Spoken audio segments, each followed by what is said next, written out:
彩铃，黑角玉一趟。别想让我给你当。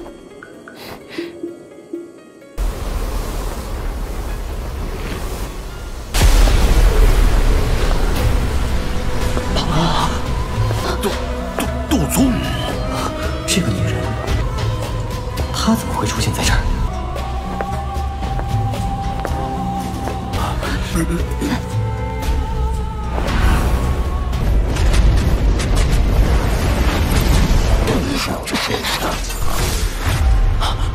没想到，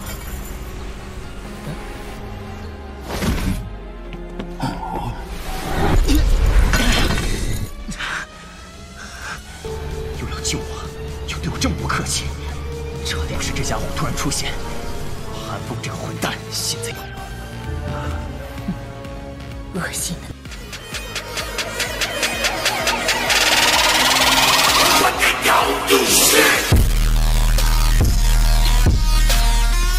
Target pertama Xiao Yan adalah 10.000 Medicinal Mountain Range. Pegunungan ini adalah salah satu dari 3 wilayah yang dilingkari merah. Meskipun dia tidak tahu apakah benda yang dia butuhkan ada di sini, dia harus melakukan perjalanan ke sana bagaimanapun juga. Ukuran pil realm kurang dari sepertiga ukuran wilayah pil, mungkin karena pembusukan bertahap.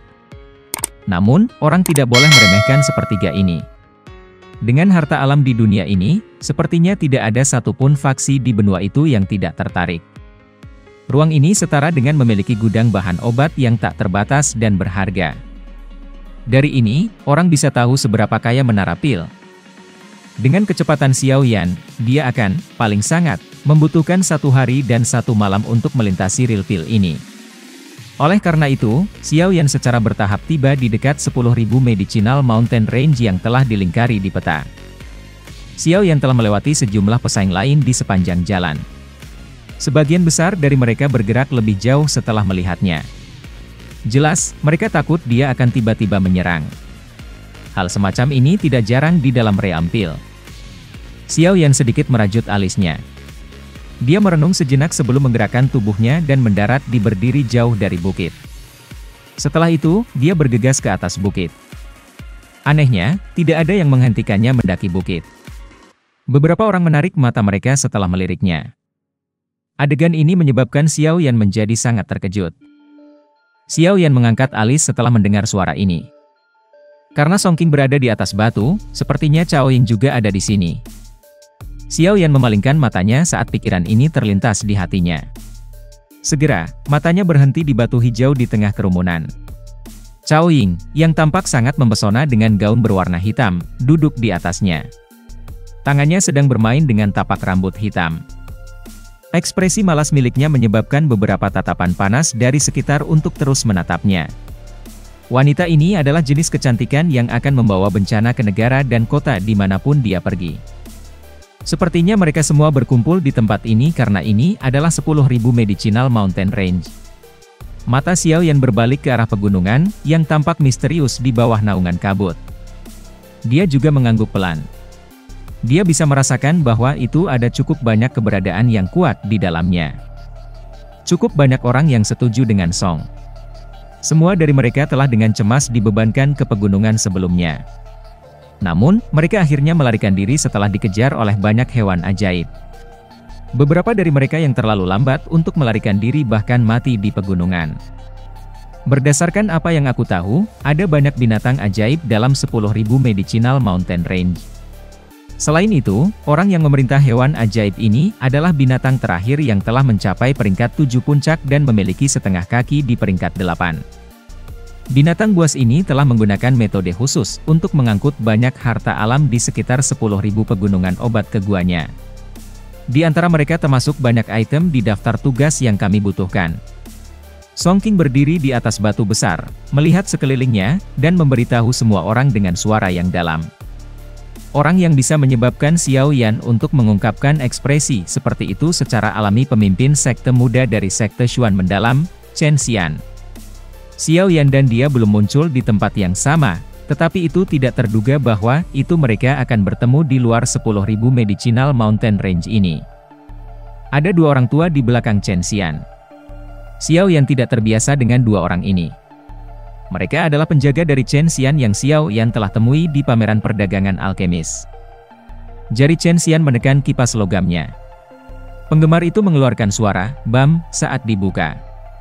Setelah itu, dia perlahan berjalan menuju Xiao Yan saat dia berbicara sambil tersenyum. Mata Xiao Yan tenang saat dia melihat senyum sinis dari Chen Xian. Setelah itu, dia melirik dua pria tua yang mengikuti di belakang. Dia tersenyum pingsan dan bertanya, "Apakah ini dukungan kamu?" Kedua sesepuh segera mengakui perintah Chen Xian. Powerful Douqi melonjak keluar dari tubuh mereka. Tekanan besar menyebabkan beberapa orang yang lemah di sekitar merasa tertekan. Xiao Yan menyipitkan matanya. Lengannya perlahan diperpanjang dari lengan bajunya. Api hijau giok bergerak di sekitar jari-jarinya seperti roh. Jadi itu saudara Chen Xian. Ketika kedua belah pihak berada dalam suasana pedang, tawa tiba-tiba memecahkannya. Semua orang segera melihat Song Qing dan Cao Ying perlahan melangkah maju. Chen Xian juga tersenyum ketika melihat Song Qing. Jelas, keduanya berkenalan satu sama lain. Dia segera menyangkutkan kedua tangannya dan berkata, "Tidak disangka aku bisa bertemu saudara Song di sini." Song Qing tersenyum. Matanya beralih ke Xiao Yan di samping. Sepertinya ada konflik antara Chen Xian dan Xiao Yan. Apakah ada permusuhan antara kalian berdua? Cao Ying melihat Xiao Yan dengan minat tertentu. Setelah itu, dia menatap Chen Xian dan bertanya dengan senyum manis. "Aku punya dendam dengan orang ini." Chen Xian tidak berani sedikit meniru Cao Ying. Posisinya di Pil Tower adalah sesuatu yang jauh dari apa yang dia, pemimpin sekte junior dari sekte Xuan mendalam, bisa dibandingkan dengan. Song Qing tanpa sadar berteriak dengan suara yang dalam ketika dia melihat Xiao Yan berbalik dan pergi. Cao Ying di samping juga terkejut dengan keputusan Xiao Yan. Alisnya menjadi vertikal. Orang ini tampaknya sangat berbeda dari orang biasa. Meskipun kata-kata Song Qing mungkin mengerikan, apakah orang ini tidak menyadari situasi saat ini? "Hehe, saudara Song, aku sudah mengatakan bahwa itu tidak perlu memberi orang seperti itu aja apapun. Kamu berpikir untuknya, tetapi dia tidak menghargainya." Serangan tiba-tiba dari dua orang tua itu telah melampaui harapan banyak orang. "Mati!" Ekspresi ganas melintas di mata kedua pria tua saat mereka menatap Xiao Yan di dekat. Darah segar yang diharapkan tidak muncul ketika pisau tangan mendarat. Ekspresi kedua pria tua itu segera berubah setelah melihat ini.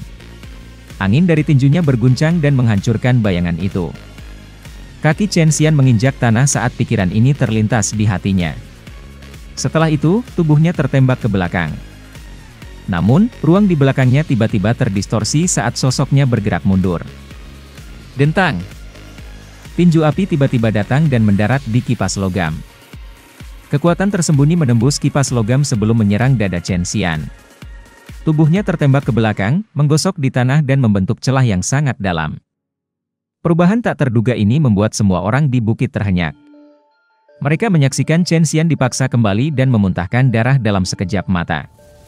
Setelah itu, mereka melihat sosok yang perlahan-lahan muncul. Dalam sekejap, rasa dingin melonjak di dalam hati sejumlah orang. Mereka diam-diam mundur lebih jauh. Tidak ada yang mengharapkan Xiao Yan untuk tidak berlari secepat mungkin di hadapan deretan kuat dari Chen Xian ini.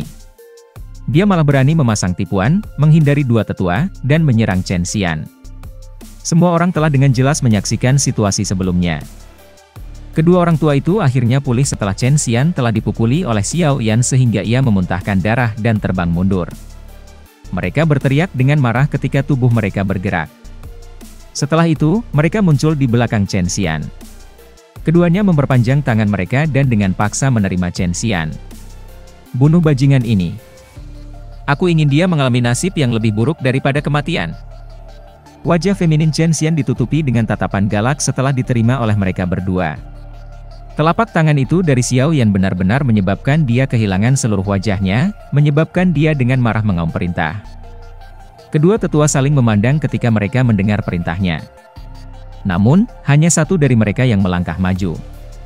Kecepatan menakutkan yang Xiao Yan telah tampilkan sebelumnya menyebabkan bahkan mereka berdua menjadi takut.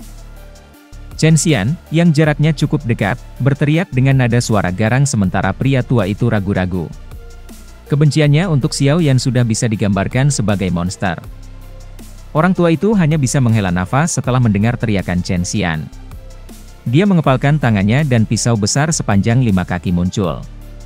Segera, ujung pisau itu menunjuk Xiao Yan. Jari-jari kakinya menekan di tanah, dan tubuhnya tampak seperti burung saat dia menerkam ke arah Xiao Yan seperti kilat. Keluar! Mata buram lelaki tua itu melayang saat hawa dingin melintas di matanya.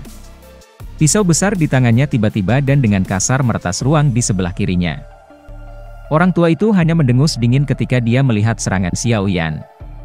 Apa yang dia temukan merepotkan untuk ditangani adalah kecepatan Xiao Yan. Jika itu adalah bentrokan langsung, dia yakin dia bisa menghancurkan semua douki di tubuh Xiao Yan dalam 10 pertukaran. Kekuatan dari bintang 9 Dou Zong adalah bintang 5 lebih kuat dari Xiao Yan terlepas dari bagaimana orang meletakkannya. Tidak mudah untuk mempersempit celah itu. Orang tua itu mengayunkan gagang pedangnya ke samping dan douki di dalam tubuhnya melonjak keluar pada saat ini. Retak! Sedikit suara tiba-tiba muncul di tengah badai. Ekspresi lelaki tua itu berubah drastis saat ini. Wajah Xiao Yan tiba-tiba menjadi gelap dan dingin setelah memaksa kembali pria tua ini dengan nama keluarga Bai. Setelah melihat bahwa itu Xiao Yan berani untuk mengisi elder yang lain, yang melindungi Chen Xian, mengungkapkan ekspresi cekung saat dia mengeluarkan teriakan marah. Namun, tangisannya baru saja terdengar ketika sosok manusia berwarna perak muncul di depannya sebelum dia bisa menghentikan Xiao Yan dari pengisian. Oleh karena itu, setelah Chen Xian baru saja mengambil langkah keduanya, ruang di depannya tiba-tiba terdistorsi. Ekspresi wajah Chen Xian secara drastis berubah setelah mendengar kata-kata padat Xiao Yan yang dipenuhi dengan niat membunuh. Keganasan juga meningkat di wajah Chen Xian saat ini. Tangannya bergetar, dan membentuk-bentuk pisau.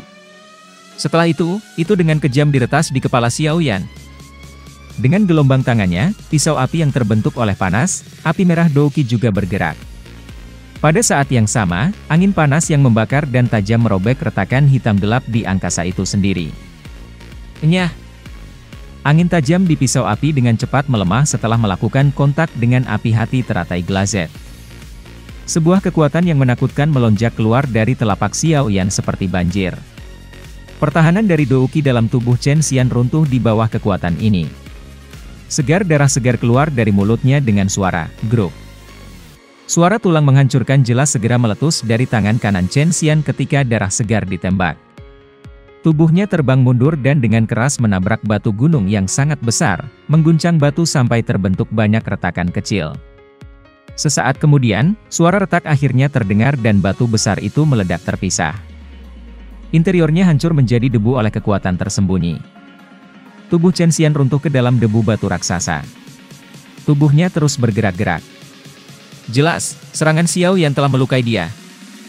Pada saat ini, pria tua dengan nama keluarga Bai, yang telah diguncang oleh Xiao Yan sampai auranya menjadi lamban, akhirnya memulihkan kekuatannya. Dia melihat Chen Xian yang terluka parah, dan ekspresinya berubah. Dengan raungan marah, tubuhnya berubah menjadi kilat saat dia bergegas menuju Xiao Yan dengan angin tajam penuh dengan niat membunuh. Tindakan Xiao Yan juga ditemukan oleh pria tua itu dengan nama keluarga Bai, dan dia mengejar. Xiao Yan bertindak seolah-olah dia tidak mendengar lolongan itu. Dia sudah berniat membunuh Chen Xian. Orang ini akan membalas dendam untuk semua keluhan.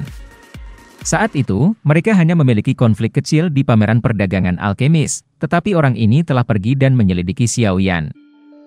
Kejahatan di mata Chen Xian segera digantikan oleh panik ketika ia melihat Xiao Yan bergegas ke arahnya dengan niat membunuh. Chen Xian tidak terlalu terganggu oleh momen kehidupan dan kematian yang kritis ini karena suaranya meneriak tajam. Xiao Yan benar-benar mengabaikan tangisannya yang tajam. Dia tidak akan pernah secara naif berpikir bahwa itu Chen Xian akan berterima kasih kepadanya jika dia melepaskan Chen Xian sekarang. Ekspresi ganas melintas di sudut mulut Xiao Yan saat ia melihat teror di wajah Chen Xian. Berhenti! Teriakan tiba-tiba meledak di samping telinga Xiao Yan seperti guntur sementara penguasa berat itu diayunkan. Orang yang telah berteriak sebelumnya juga tampaknya menyadari bahwa itu kata-kata itu tidak berguna terhadap Xiao Yan. Oleh karena itu, dia tidak bisa menahan intervensi setelah berteriak. Tanah di depan Chen Xian tiba-tiba bergetar saat ini. Segera, sebuah bang terdengar dan tanah melonjak seperti air dalam banjir. Yang mengejutkan adalah tanah itu bercampur dengan nyala kuning tua. Tanah melonjak dan segera membentuk perisai yang sangat kuat di depan Chen Xian.